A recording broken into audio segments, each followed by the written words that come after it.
दिल्ली की रानी। एक थी रानी। क्योंकि राजा की मौत एक हादसे में हो गई थी, रानी को ही राज्य संभालना पड़ रहा था। रानी का नाम था रानी रश्मिवती। रानी ईमानदार थी और प्रजा की सेवा में लगी रहती थी। एक दिन उसके दरबार में 3 नौजवान आए, रमेश, सुरेश और दिनेश।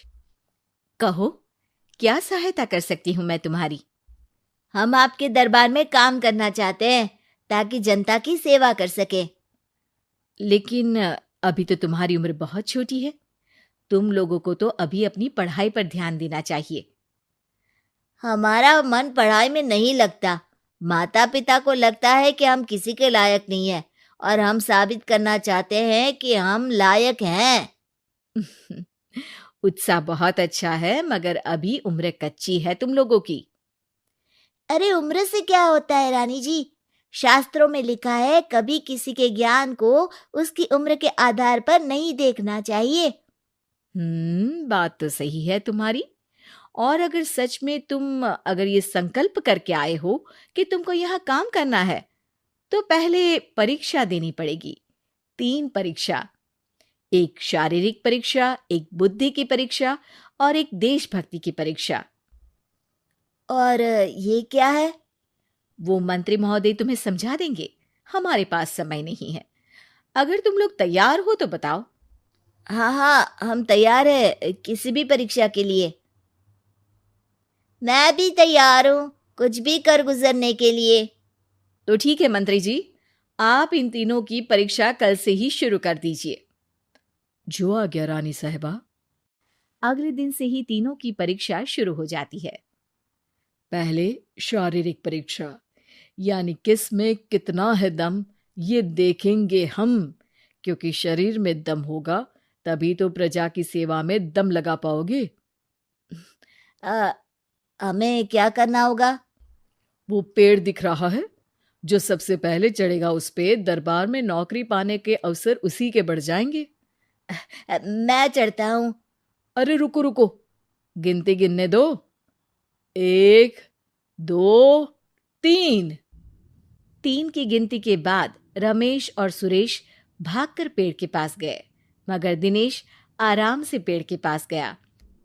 जैसे ही रमेश और सुरेश आधे पेड़ तक चढ़ गए, दिनेश ने उन दोनों की टांग पकड़ के उन्हें नीचे गिरा दिया और खुद पेड़ पर चढ़ गया। दिनेश की जीत हुई। अरे लेकिन इसने बेईमानी की। बेईमानी नहीं की, बुद्धि लगाई। शरीर के दम के साथ दिमाग में भी दम होना चाहिए। क्यों मंत्री जी?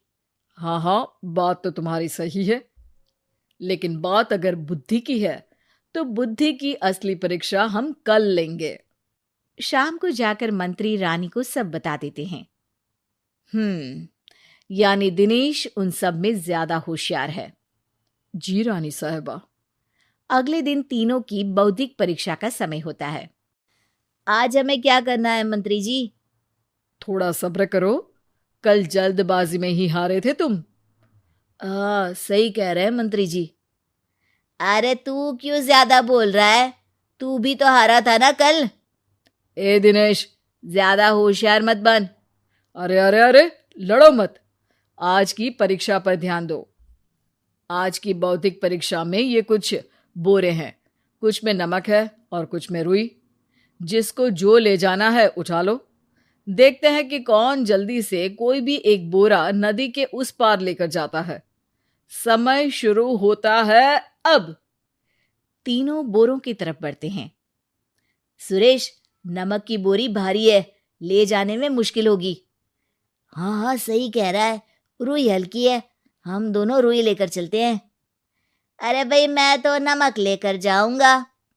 रमेश और सुरेश ये सोचकर हंसते हैं कि आज तो दिनेश हार ही जाएगा। दौड़ शुरू होती है। 1, 2, 3। तीनों नदी की तरफ भागते हैं। रुई में वजन कम होने के कारण रमेश और सुरेश आगे निकल जाते हैं और दिनेश थोड़ा पीछे।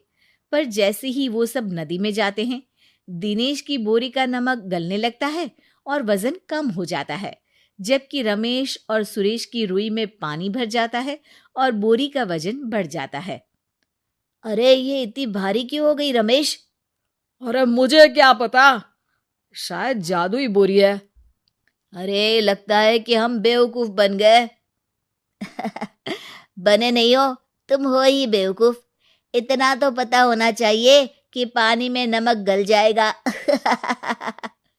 दिनेश का पूरा नमक गल जाता है और बोरी खाली हो जाती है। वो जल्दी से रेस पूरी कर लेता है। इस परीक्षा के विजेता भी दिनेश ही हैं। उसने दिमाग लगाकर दिखा दिया कि वो बौद्धिक परीक्षा में भी रमेश और सुरेश से आगे है। अब कल तुम्हारी देशभक्ति की परीक्षा होगी, जो स्वयं रानी मां लेंगी।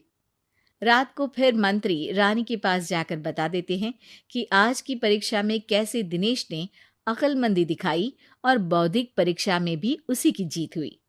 अरे वाह, दिनेश तो हमारे बहुत काम आ सकता है। हम उत्साहित हैं कल की परीक्षा के लिए। वो तो ठीक है रानी साहिबा, लेकिन हमने सुना है कि पड़ोसी राज्य का राजा आकाशदीप हमारे राज्य की सीमा में घुसपैठ कर रहा है। ये तो चिंता की बात है। हमें जल्द ही कुछ करना चाहिए।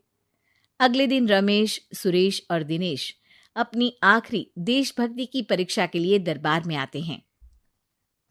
प्रणाम रानी साहिबा। नमस्कार रानी जी। प्रणाम रानी माँ। हमने तुम्हारी परीक्षा पर गौर किया। दिनेश आगे हैं। हम तुम तीनों में से किसी दो को ही दरबार में काम दे सकते हैं। किसी एक को आज जाना होगा।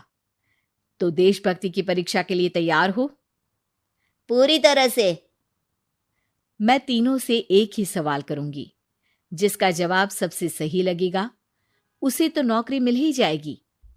फिर दूसरे सबसे सही जवाब देने वाले को भी काम मिलेगा। आप लोगों का समय शुरू होता है अब। ज्यादा सोचने का समय नहीं होगा। जो मन में पहली बात आए उसका जवाब दे।